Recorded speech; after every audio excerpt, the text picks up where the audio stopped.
And we're going to kick off right away with something I think is very, very worrying. Extraordinary statistics from the Office of National Statistics, the ONS, revealing that a third of British adults are still avoiding crowds. They're still socially distancing. They don't go to pubs. They don't want to go to cinemas, restaurants. And as many as half are still wearing, at some point in their lives, masks. This is against a virus that has, to all intents and purposes, stopped killing people in this country. The COVID crisis is over.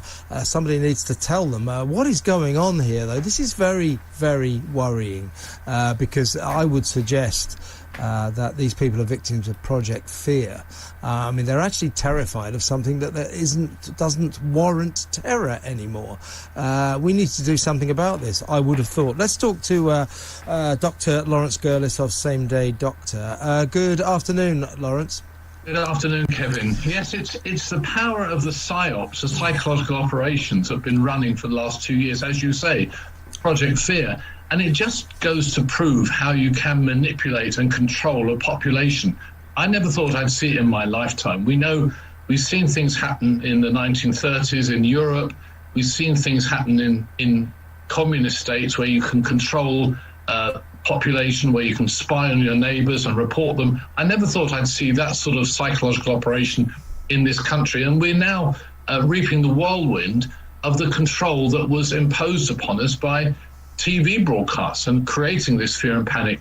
I know older people that still don't go out, still confined to their home. It's a terrible waste of 2 years of their life.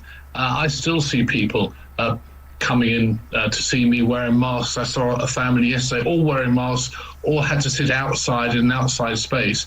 Listen, COVID was a nasty virus. It's a respiratory virus. Whether you wear a mask or not, you're either going to catch it or you're not, quite frankly, and none of the procedures that are put in place made any difference at all. We should have just, let the virus do its thing, protect the vulnerable, and get on with life. And with the benefit of hindsight, and I do say hindsight, I'm not criticizing government, with the benefit of hindsight, very few of the things we did made any difference at all. Yeah, namely the lockdowns. It really annoys me, Laurence, when we keep hearing, Boris got us through the COVID crisis. He made all the right decisions on the big issues. Well, he didn't make the right decisions on the lockdowns until the very end, when his cabinet told him last Christmas, if you lock us down this time, we will revolt. So at last, he told Sage where to get off, and guess what? He was right, or they were right, and he did the right thing at last. So he wasn't right about the lockdowns throughout the COVID crisis, was he?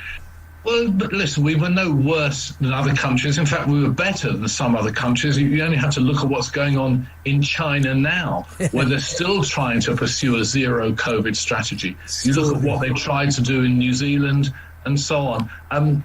Look, yes, we made mistakes. That's the benefit of hindsight. Some of the things we did were quite laughable. I remember going to have my COVID vaccine, and after I got up from the chair, someone came down and wiped the chair down, as if the trousers are going to transmit this virus. It's just laughable in hindsight. People not being allowed to sit on park benches, not being allowed to sunbathe, not being able to meet outside with other families. It's all nonsense. This is a respiratory virus, like a cold, like a bad flu. And yes, it was very bad for some people. Look, I had COVID. It was a nasty virus, but it's a respiratory virus.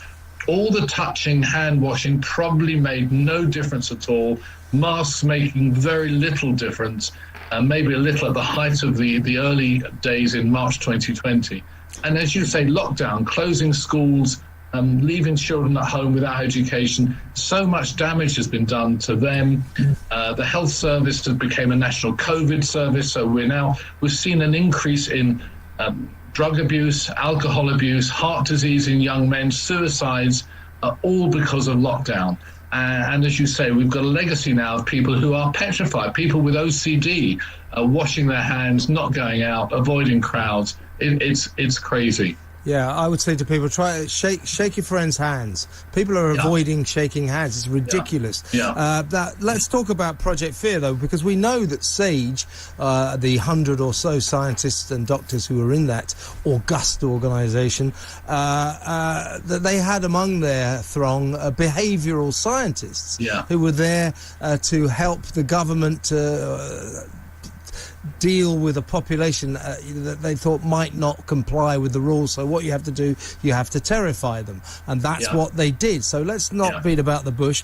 We were specifically terrified by the government into compliance at the time. At the time, to be fair to the government, they thought that that was good for our health. But that's what they did. You remember those adverts on all the terrible eyes and the people with and the ventilators. That's what they did, and people are still petrified by this. So the government spent a lot of money on that, on scaring us all, on scaring the wits out of us all. They need to spend some money to recalibrate the minds of all these people who are still quivering behind their front doors, don't they? Yes, you're absolutely right. And as you say, people were terrified, and advertisements were placed making people terrified. SAGE didn't have a GP on it, for example, and SAGE were also tasked with producing the worst case scenarios, not a reasonable case scenario. As you remember, the projections for a number of cases and so on were always very pessimistic. The other thing I point out, Kevin, we were told about protecting the NHS. COVID's pretty much gone away now, but I keep reading stories about ambulances waiting 12 hours outside accident emergency department. So I'm not sure that the COVID was ever the issue anyway. And other countries didn't shut down their health service because of COVID. And other countries like Sweden didn't shut their shops and close the schools as well, and their death rates are certainly better than many countries that did more. So we've got to learn the lesson from this. We really do have to, not just about lockdowns, but about allowing ourselves to be manipulated by these very powerful forces. And you can blame the government if you wish. I'm actually more angry with some of the people advising the government. Absolutely. Independent SAGE and all those doom merchants who are still think that COVID's around and we should be careful. But I think they were the people that I'm more angry with. Yeah, of course, they were the advisors, and you can't blame the government for taking that advice. But I think it was sinister. It was brainwashing, basically. Where are we actually at now with the quotes, COVID crisis, close quotes? I mean, in this country, it's over, isn't it? Well, surprisingly, we're still seeing a fair number of cases. I'm going to work tomorrow to cover a doctor who's off sick with COVID. It's supposed to be my day off. We are also seeing a lot of people coming over from the USA, visitors, who are either catching it before or on the plane and then testing positive before they go back. Until tonight, all Americans travelling back to the USA had to take a COVID test. So COVID is still there. No one's very sick. None of the people I see are very sick. No one's going to hospital. No one's getting lung disease. So we have to live with it like you do with a bad cold. There are other things around. There are other coughs and colds. There's hay fever as well. And COVID hasn't gone completely, but it's gone as a public health issue. I'm actually more concerned about the children with hepatitis. That seems to have disappeared from the news. We still don't know what the cause of those very serious hepatitis cases are.